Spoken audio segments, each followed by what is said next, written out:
Returning to Boston to attend the divorce hearing that would ruin my life, I helped an elderly man on the plane who was being scolded by a flight attendant. He looked frail, exhausted, and completely alone. He insisted on accompanying me to the courthouse, and I only agreed because I didn't want him wandering around the city by himself. But when we arrived, the moment my arrogant husband saw him, his face paled with absolute terror.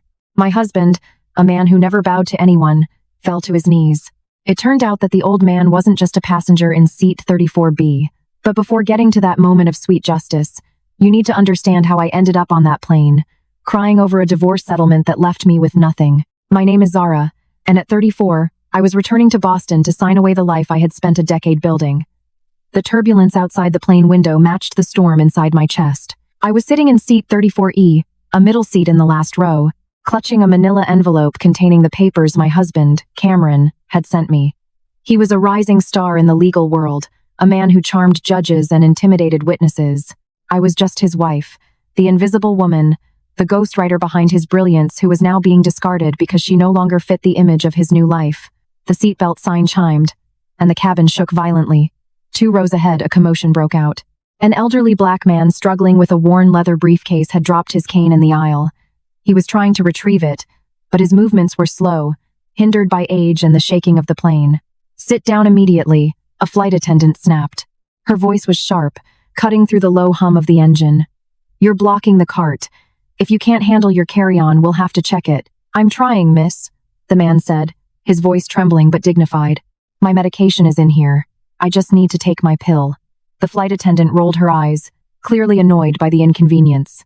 "Sir, sit down now, or I'll have security meet you at the gate. You are disrupting the flight." The injustice of it made my blood boil. I wiped my tears, unbuckled my seatbelt, and stood up. The flight attendant shot me a furious glare, but I didn't care. I squeezed past the person in the aisle seat and knelt beside the old man. "Let me help you, sir," I said softly. I picked up his cane and gently took the bag from his shaking hands. I found the orange pill bottle and handed it to him. Then I looked up at the flight attendant. "He isn't disrupting anything. He is 80 years old and in pain. You can wait 30 seconds for him to take his heart medication." She huffed, turning her cart around, but left him alone. I didn't go back to my seat. I saw he was sweating, his hands still trembling. "Sir, would you like to switch? I have a bit more room, and I can help if you need anything else." He looked at me, his eyes clouded by cataracts but surprisingly sharp. "Thank you, daughter. You didn't have to do that." I helped him settle into my seat, making sure he was comfortable. For the next 2 hours, while the storm raged outside, we talked. I shared my small bag of pretzels with him because he hadn't eaten. He noticed the legal papers sticking out of my purse. "Trouble at home?" the man asked gently. I let out a dry, bitter laugh. "My husband is divorcing me. Says I'm dead weight. He's a powerful corporate lawyer, and I'm nobody. I'm flying back to pack my things before he throws me out." The old man listened intently as I poured my heart out. I told him about the nights I spent researching case law for Cameron, rewriting his closing arguments so they sounded eloquent, only for him to take all the credit. I told him how I put my own writing career on hold to support his ambition. "He calls you nobody," the old man mused, tapping his cane against the floor. "Does he know who you really are?" I smiled sadly. "He thinks he made me. He thinks without him, I'm nothing." When the plane landed at Logan International Airport, the old man prepared to get up. He reached into his coat pocket and pulled out a simple white card. It wasn't printed. It just had a handwritten phone number in black ink. "Zara," he said, his voice steadier than it had been all flight. "You have a kind spirit. But kindness without power is just a plea. If the sky falls on you today, call this number." I took the card out of politeness. "Thank you, sir. Just call me Thaddeus," he said. I slipped the card into my pocket, thinking I'd never use it. I figured he was just a lonely grandfather wanting to feel useful. I had no idea that small piece of paper was worth more than my husband's entire career. I walked out through the arrivals gate, dragging my carry-on, dreading the Uber ride home. But as I stepped onto the curb, a sleek, brand-new silver Porsche pulled up. My heart skipped a beat.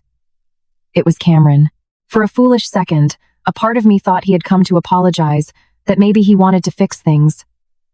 Then the passenger window rolled down. It wasn't Cameron looking back at me. It was Audrey. His brother's wife, a woman with bleached blonde hair, a smile that never reached her eyes, and a history of making backhanded comments about my hair and my background. "Hi, Zara," Audrey called out, her voice dripping with fake sweetness. "You flew coach? You look exhausted. And is that a stain on your shirt?" It was coffee from when the plane hit turbulence.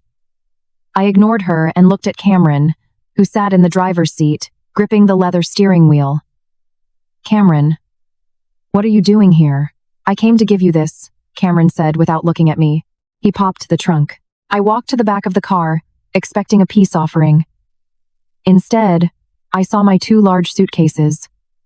"What is this?" I asked, my voice rising. "I packed for you," Audrey chimed in, leaning out the window. "Well, the maid did. We thought it would be easier. Cameron doesn't want a scene at the house. My husband and I moved into the guest wing this weekend to help Cameron redecorate. We need the space." Cameron stepped out of the car. He looked impeccable in his custom-tailored Italian suit, the one I had picked out for him. "You're not going back to the house, Zara. I changed the locks an hour ago. You can take these bags and go to a hotel or a shelter. I don't care. Just sign the papers and send them to my office by Monday." "You can't do this," I yelled, causing people on the pickup curb to turn and stare. "That's my house too. My name is on the deed." "And it isn't anymore," Cameron smirked, leaning in so only I could hear. "Check the amendment to the prenup you signed 3 years ago, the clause about infidelity." "I never cheated on you," I gasped. Cameron shrugged. "Audrey says she saw you with a personal trainer. And Audrey is a very credible witness. Besides, I'm a lawyer, Zara. Who are they going to believe? The successful attorney running for a judgeship, or the unemployed housewife?" He got back into the car. Audrey waved at me with perfectly manicured nails. "Bye, Zara. Good luck with the job hunt." They sped off, leaving me standing on the wet pavement of Logan Airport with 2 suitcases and a shattered heart. The rain began to fall, soaking my clothes, mixing with the tears I refused to let drop. I checked my pockets. My wallet was gone. I must have left it on the plane in the chaos of helping Thaddeus. I had my phone, but it was at 4% battery. I ordered an Uber with the last bit of charge, praying the payment would process. I needed to get to the house. I needed my laptop. My laptop had everything. It had the drafts of the books I was ghostwriting. It had proof that I wrote Cameron's legal briefs. It was my only leverage. The Uber driver dropped me off a block from our house in the affluent Beacon Hill neighborhood. I dragged my bags through the rain, shivering. When I reached the front door, I punched in the code. Error. I tried again. Error. I looked through the wrought iron fence. The lights were on in the living room. I could see shadows moving. I went around to the side gate, which was usually unlocked. It was padlocked. I hopped the fence, tearing my pants, desperate to reach the back door. Through the floor-to-ceiling glass windows of the kitchen, I saw them. Audrey was standing there, holding a glass of wine. My wine? She was laughing, pointing at something on the floor. I pressed closer to the glass. My stomach dropped. On the kitchen floor were my books' first editions I had collected for years, signed copies from authors I admired. Audrey was kicking them into a black trash bag like they were garbage.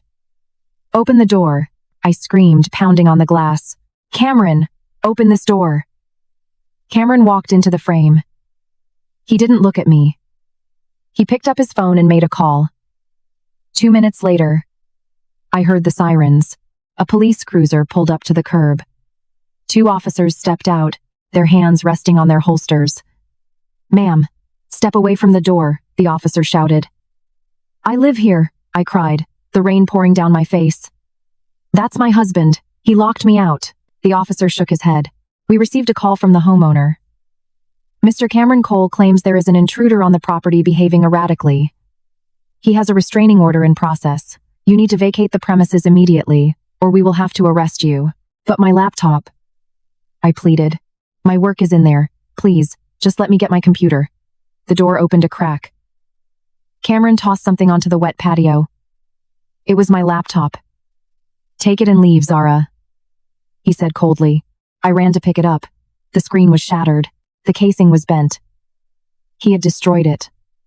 I looked up at the man I had loved and supported for 10 years. "You'll regret this, Cameron." He laughed. "No, Zara, I won't even remember this. You're nobody." The police escorted me off the property. I stood on the street corner as the cruiser drove away, leaving me in the dark. I had no money, no home, no proof of my work, and no friends, because Cameron had poisoned everyone against me. I walked for hours. I ended up in a 2-4-hour library near Boston University, shivering in my soaked clothes. I used a guest pass to log onto a computer. I tried to access our joint bank account. Access denied. Account frozen. I tried my personal savings account. Access denied. Flagged for suspicious activity. He had thought of everything. He had cut every lifeline. I was hungry, cold, and completely broken. I sat at a bus stop staring at the empty street. I reached into my pocket for a tissue, and my fingers brushed against the card the old man had given me. If the sky falls on you. I looked at the sky. It was pitch black, pouring rain. It had fallen. I walked to a payphone outside a convenience store. I used the loose change I found at the bottom of my purse.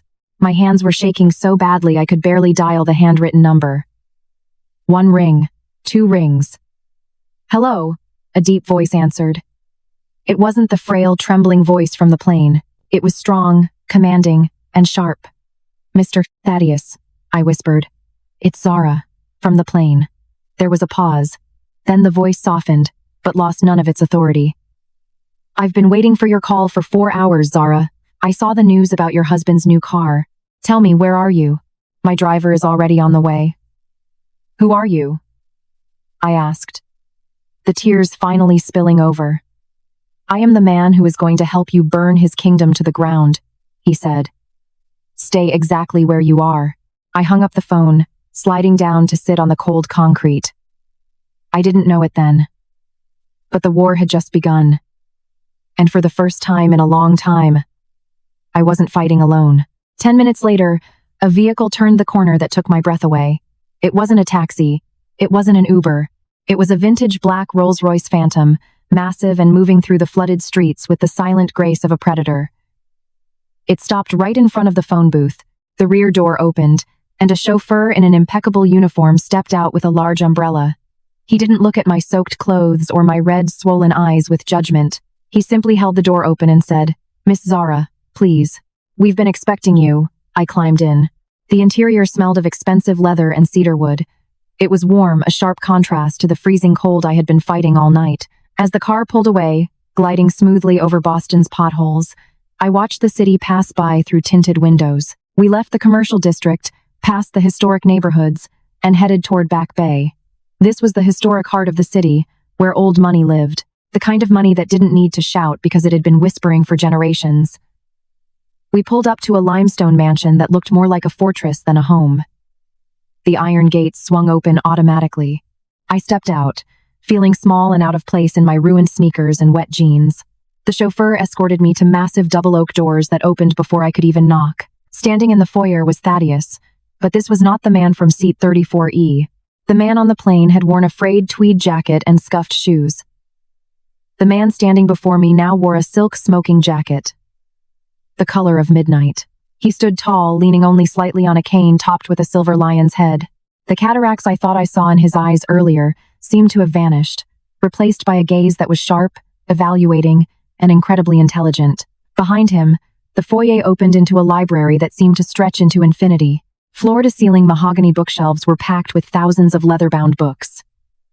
Spiral staircases led up to second and third tiers of volumes. It was breathtaking. Welcome to the private archive, Miss Cole, Thaddeus said, his deep voice echoing off the marble floors. Come in, daughter. You're shivering. He led me to a smaller sitting room where a fire was already crackling in the hearth.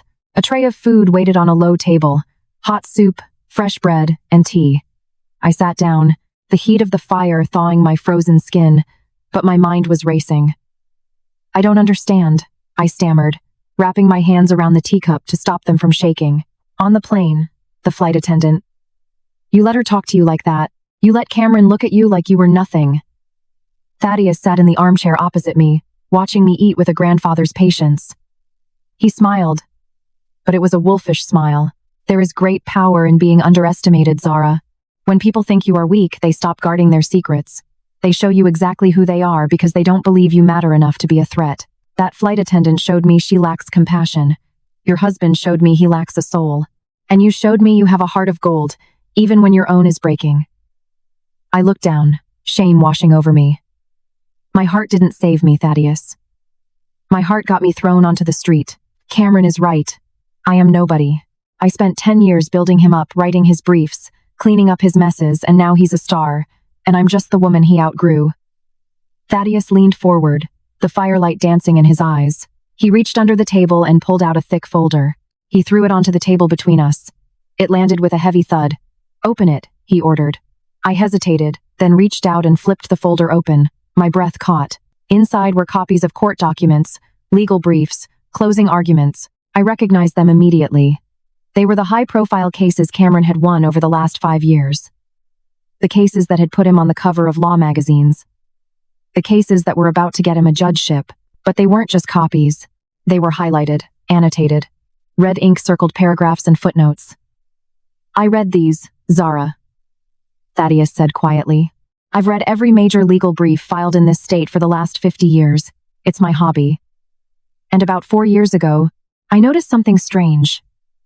Cameron Cole was, at best, a mediocre lawyer. His early work was sloppy, derivative, and unimaginative. But suddenly, his filings changed. The logic became sharper. Precedents were cited with almost poetic creativity. The closing arguments had a rhythm, a narrative voice that forced a jury to listen. He pointed a long, bony finger at a document on top of the pile. "This brief right here, the one that won the Roberts case against the pharmaceutical giant. Cameron Cole did not write this. The man I saw at the airport does not have the depth of character to write about justice with this kind of nuance." I remained silent, tears welling in my eyes again. "I did some digging," Thaddeus continued. "I looked for the ghost. I thought maybe he hired a senior partner or a brilliant law student. But I found nothing until I looked at the metadata of the digital filings. The author tag was always the same." He slid a piece of paper toward me. On it was a screenshot of a document's properties window. The author field read, "ZC Writers, Zara Cole." Thaddeus cracked the code instantly. "It was your little joke, wasn't it? A way to put your fingerprint on the work he claimed as his own." I nodded, a sob escaping my throat. "He told me I wasn't good enough for law school. He said I was too emotional to be a lawyer, so I stayed home. I read his books. I did his research. I wrote everything. And he just signed his name and told me I did a good job organizing his thoughts. He made me believe I was just his secretary." "He lied," Thaddeus said, his voice dropping to a growl. "He lied because he knew that if you ever realized your own power, you would eclipse him. You are not a secretary, Zara. You are a legal prodigy. You have a mind that understands the law not just as rules, but as a weapon. Cameron is just the actor reading the lines you wrote. Without you, he's an empty suit." I looked around the room, the wealth, the books, the history. "Why are you telling me this? Why did you bring me here?" "Because I hate thieves," Thaddeus said, standing up and walking to the window. "And Cameron Cole is the worst kind of thief. He didn't just steal your work. He stole your time. He stole your confidence. And now he wants to steal your future. He thinks he can discard you like a wrapper now that he's eaten the candy." He turned to face me, leaning on his cane with both hands. "I am not going to give you money, Zara. Money is temporary. You spend it, and then you're a victim again. I'm not going to hire a lawyer for you. A lawyer will just fight for a settlement, and you deserve more than half a bank account." I wiped my face, looking up at him. "Then what are you offering me?" Thaddeus swept his hand toward the massive library behind him. "I am offering you this. My archives, my resources, my connections, and my silence. Cameron thinks you're homeless. He thinks you're broken. Let him believe that. While he's busy planning his victory party, you are going to go to work. You are going to use this library to tear through every case you ever won for him. You are going to find the bodies he buried. You are going to find the money he hid. You are going to build a case against him that is so airtight, so devastating, that when you are finished, he won't just be divorced. He will be disbarred." My heart hammered against my ribs. The fear was still there, Cameron's voice in my head telling me I was worthless. But another voice was rising now, the voice that had written those closing arguments, the voice that knew the law better than he did. "You want me to destroy him?" I asked. Thaddeus shook his head. "I don't want you to destroy him. Destruction is messy. Exposure is justice. He built a tower on your back. All you have to do is stand up, and the whole thing will collapse." He walked over and placed a heavy iron key on the table next to the folder. "This opens the private study on the 3rd floor. It has a secure server. No one can trace you there. You have a choice, Zara. You can walk out that door, take a $10,000 check to get on your feet, and disappear. Or you can take that key, become the lawyer you were always meant to be, and show the world who Z.C. Writers really is. I looked at the key. The metal gleamed in the firelight. I thought of Audrey kicking my books. I thought of Cameron throwing my laptop into the rain. I thought of 10 years of being told to sit down and be quiet. I reached out and picked up the key. It felt cold and heavy in my hand. It felt like a weapon. I don't want the money, I said, my voice steady for the first time all night. Thaddeus smiled, and this time the smile reached his eyes. Good, he said. Then let's get to work. The gala is in 3 weeks. We have a lot of reading to do. The library became my world. For the next 3 days, I barely saw the sun. The only light I knew was the warm glow of reading lamps and the blue-tinted monitors Thaddeus had set up in the private study. This room, hidden on the 3rd floor behind a heavy oak door, was where I began to dismantle my own creation. I wasn't just reading files. I was performing an autopsy on a decade of my life. Thaddeus was right. Cameron was sloppy. When I wrote his briefs, they were flawless. But when it came to the administrative side billing, client expenses, the parts I was never allowed to touch, it was a mess. But before I could find the golden thread that would unravel him, the outside world found a way to break into my sanctuary. It started with a single vibration from my phone, then another, and then a continuous, furious buzzing that rattled across the mahogany desk. I had muted the ringer, but the screen lit up like a warning beacon. Against my better judgment, I picked it up. It was Instagram, then Facebook, then Twitter. Audrey had been busy. There was a photo of her and Cameron standing in my kitchen, the kitchen I had designed. They were holding glasses of wine, looking somber and supportive, but it was the caption that made bile rise in my throat.